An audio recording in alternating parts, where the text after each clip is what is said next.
Dearest friends, it is a true pleasure and an honor to join you again, the great and generous people of the United States of America, and our other friends from around the world participating at this wonderful conference, and to address so many people dedicated to people's lives through peaceful means of education, dialogue, and international understanding. Let me also convey my special thanks to remarkable Mark Thompson, the teachers, the students, and the organizers of this event. I'm pleased to once again announce that NEP, or the National Educator Program, and us here, has brought together a light of opening a career academy housed by the Kandahar Institute of Modern Studies and the Afghan Canadian Community Center. Today, tens of our women graduates, once banned from leaving their houses, are getting trained in this academy and go on to taking jobs. They are given valuable and job-oriented education. They are provided a high-speed internet and new computers with printers, webcams, headsets, and other peripherals which enable them to produce documents, use social media, including Facebook, Twitters, messengers, chat rooms to retrieve information on jobs and networking. They have created Facebooks and blogs for themselves. Now they are learning to design websites. They were trained in writing, creating resumes, CVs, job interview techniques, writing short and long messages, and real workplace environment. This way, they have broken the walls of prisons very peacefully and connected to markets, donors, and the world outside of them. Many of them were able to secure employment for themselves with prominent organizations from public sector to private sector and international organizations. A lady from Chemonics International was visiting recently our school. I showed her classes. She spoke to the students. She said in her meetings with Chemonics local staff in Kandahar that the progress at this academy, at this institute, was remarkable and natural, comparing us to other organizations she had visited. Looking at the result of our efforts with very limited resources and time, Kandahari women, girls may have a future now, because they are given the opportunity to participate in social and economic development. With our joint efforts for the spread of knowledge and information, these women are getting empowered today. And they are subduing the evil forces who make women and other freedom lovers remain prisoners of their houses. Afghanistan does face many challenges, no doubt about it. Illiteracy, poverty, extremism, violence, tribalism, ethnic divisions, corruption, disease, and discriminations. Ours is still a society struggling to emerge from 35 years of war. Women are still the subject of forced and underage marriages. They are still treated as second-class citizens and are often sold to men and older men against their wills, or traded to settle tribal feuds. America has rendered great sacrifices in the lives of your beloved sons and daughters and precious wealth to ensure the freedom, the justice, and betterment of Afghanistan and create a more peaceful world.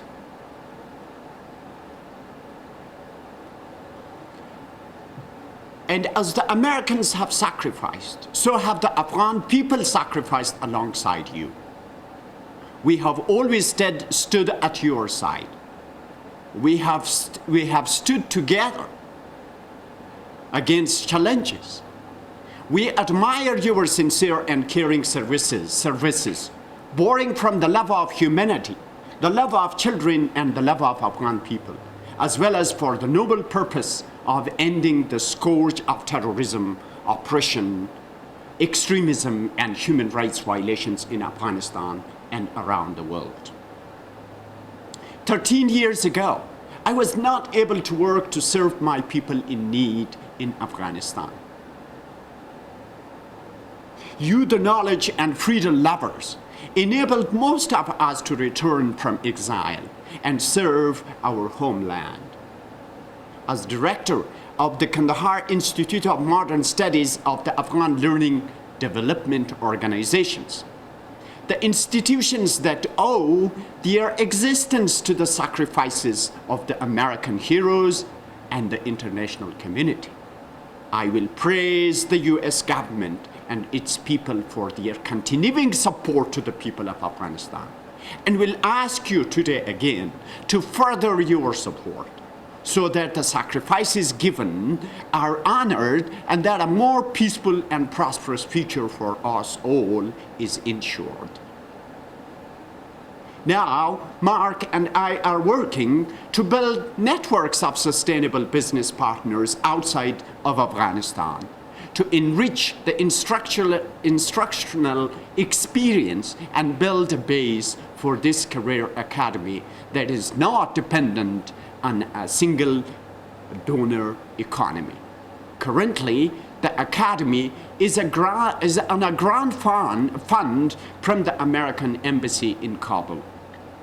As responsible citizens of the world and men and women of dignity, we would ask you to help us in our campaign so that we build donation bases in US to enable us to establish long-term education partnerships in the design and implementation of career academies in Afghanistan. This way, we believe we will have served humanity in need, in particular the underprivileged women of Kandahar through peaceful means of education. I'm inspired by the incredible partnership with NEP Alliance and grateful to your government for supporting my education initiatives. It is a support that is given on the recognition of my work in education and human rights in deeply conservative Kandahar. Your efforts in supporting our education signify the dedication of American nation to the growth of knowledge, truth, and wisdom. A few months back, an American diplomat and 3 servicemen died, and our sister Kelly Hunt was wounded in an explosion. This time, the terrorists struck in my hometown. It was deeply saddening, and outraging. These angels were there to distribute books and shed light among our children. These conditions are dismaying because we are facing an enemy that has no respect for any human values. But I believe that this is also a time of a great promise. Today, we, the men and women of integrity, understanding, and generosity of spirit, have gathered here to create hope and strengthen human institutions that should lay the foundations of knowledge, prosperity, trust, tolerance, and peace for removing once and for all the prejudices, the divisions that separate us.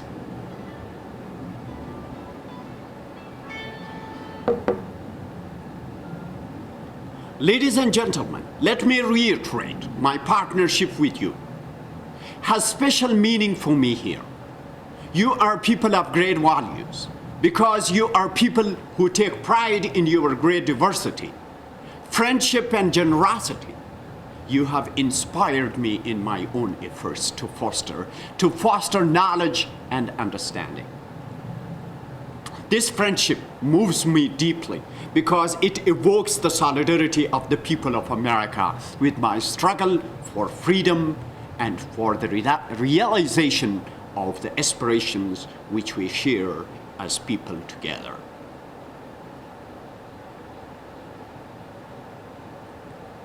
I know that in granting me an honor of partnership with you and giving me the chance to speak to you, you are not only recognizing my personal achievements, but also paying homage to all those who are fostering enlightenment around the world.